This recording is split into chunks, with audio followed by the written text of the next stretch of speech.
New Haas team principal Ayao Komatsu has a huge task on his hands. Not only must he fill the shoes of larger-than-life predecessor Guenther Steiner, but he must also haul Haas off the bottom of the Constructors' Championship, and fast. Komatsu only found out he was taking over as team boss when owner Gene Haas gave him the good news at the end of last year. He says his priority is to give his team the environment and framework so they can show their best. He's revealed the first details of his masterplan for achieving that, and first on the agenda is to stress that he is absolutely not trying to be Guenther Steiner. Komatsu is a very different character to Steiner, so he will offer a different kind of leadership for Haas. Softly spoken, albeit with a self-confessed capacity for swearing that could match the caricature of Steiner, he speaks highly of Haas's first team principle. However, there are hints of disagreements in how Komatsu wants to do things and how Steiner did them. While he emphasises their friendship, calling him a good person, Komatsu also admits that he hasn't spoken to Steiner since the decision and that there's no formal transition period or handover. But he says he is sad about how Steiner's time with the team ended. Komatsu stresses that he shares Steiner's directness and that his desire is to pull the team together. That's particularly important for a team that is spread across 3 bases: Banbury, its Maranello design hub, and the Kannapolis headquarters in North Carolina. The inference we can perhaps draw from this is a feeling that Steiner, who is primarily US based, maybe didn't spend as much time in the European facilities where the vast majority of the design, engineering and operational heavy lifting is done, as some would have liked. Komatsu talks of focusing on making improvements, but doing so by being reasonably direct, transparent and honest. But don't expect him to emulate Steiner and become a Netflix Drive to Survive sensation. Steiner saw the value in that because it gave the team an identity and greater sponsor appeal. But he also had the kind of character that lends itself to the more pantomime elements of F1, doing so out of a sense of necessity. While Komatsu will cooperate with Netflix, as all teams are contractually bound to do, it's unlikely he'll be visiting ex-Ferrari team principal Mattia Binotto's vineyard with cameras in tow anytime soon. Looking for exposure to promote the team, he argues, is somebody else's job. Steiner's old role has effectively been split in 2. While Komatsu is team principal, Haas will appoint a UK-based chief operating officer who will handle certain aspects of the team leadership. Gene Haas talks of Komatsu's appointment meaning that we fundamentally have engineering at the heart of our management. Komatsu is determined to play to those strengths and focus on maximising the technical side of the team rather than getting bogged down in other aspects of the job. As he puts it, his skill set is not in marketing and sponsorship, so that falls to the COO, while Komatsu can focus on trying to improve the technical side. The appointment of the COO doesn't appear to be imminent, but it will be a vital role. While Komatsu won't be able to avoid getting drawn into commercial marketing and in particular PR concerns, it would be counterproductive for Haas were that to take up too much of his time. An internal appointment seems unlikely, and with Komatsu suggesting that playing F1 politics on Haas's behalf will be split between him and the new COO, the key question is whether it will be someone who knows the landscape of the paddock or someone brought in from another sphere. Top of the priority list for Komatsu is improving the communication within Haas F1. He stresses this to the point where it's difficult not to infer that he sees this as a weakness under Steiner's influence.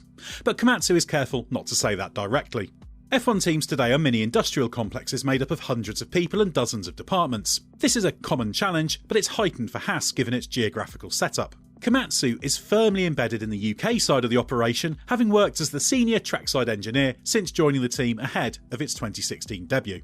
The fulcrum of this is the way the operational base in Banbury and the trackside team communicates with the Maranello design office.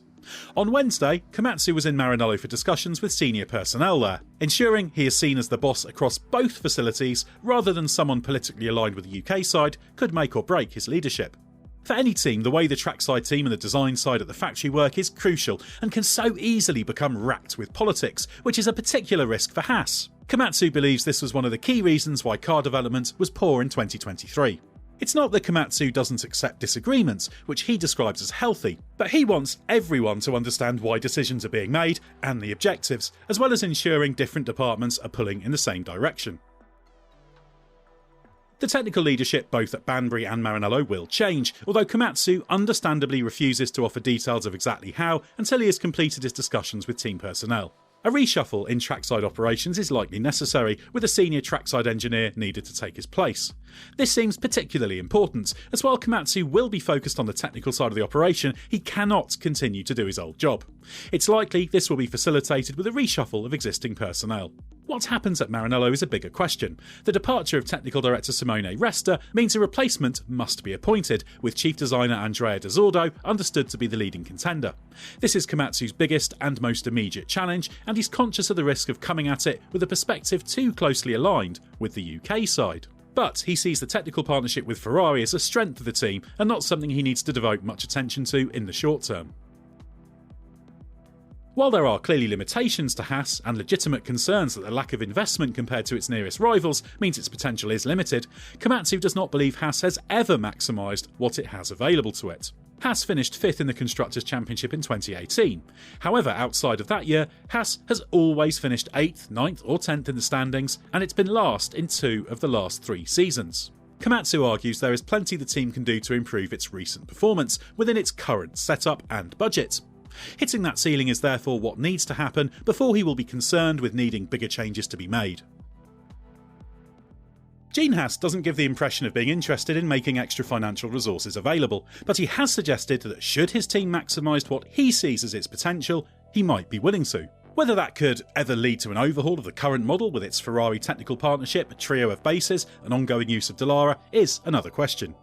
Komatsu admits that if the team was being set up from scratch today, then it wouldn't have 2 separate technical bases in the UK and Italy.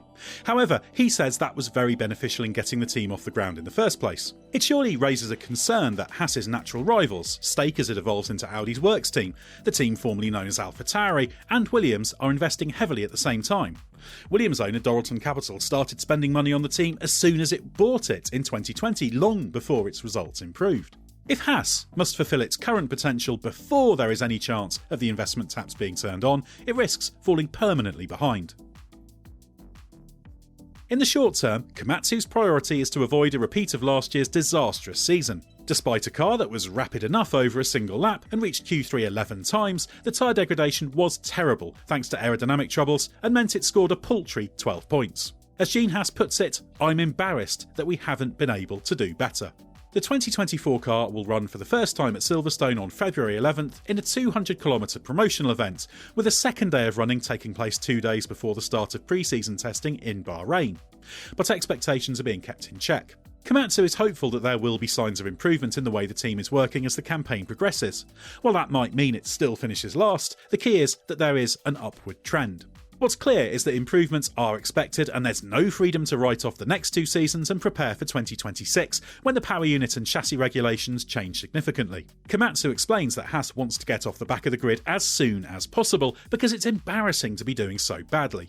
Komatsu faces a huge challenge if he's to make Haas into a team that's more than a perennial contender for last place with its current resources. He's correct that gains can be made as last year fell short of fulfilling its potential, mainly because of its tyre chewing troubles, but it's a huge ask for a first-time team boss. That's doubly true given so much will depend on the COO he will work alongside being able to ensure the team remains in good shape commercially.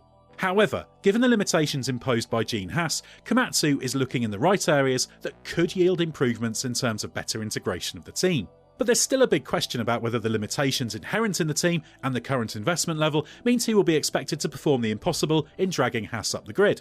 And the pressure could build very quickly given the low expectations for the start of the season car, and therefore the chance for immediate results is not high. What's more, Steiner has a warning for him. Steiner has also broken his silence on the changes at Haas, speaking at Autosport International recently. He revealed he'd not even had time to say goodbye to the team he was instrumental in setting up and raised his concerns about its prospects. Disagreement with Gene Haas on whether investment is required to improve the team's infrastructure was at the heart of his contract, not being renewed. And Steiner said that the changes in Formula 1 since Haas was created a decade ago means that teams need to spend big to get stronger. He argues that while the Haas model served the team well before, it is potentially not time relevant anymore.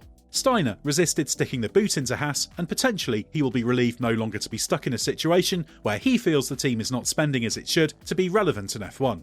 The big question is whether Komatsu will find himself facing similar frustrations down the line, or if he really can deliver on his promises that the team can achieve far more than it currently is.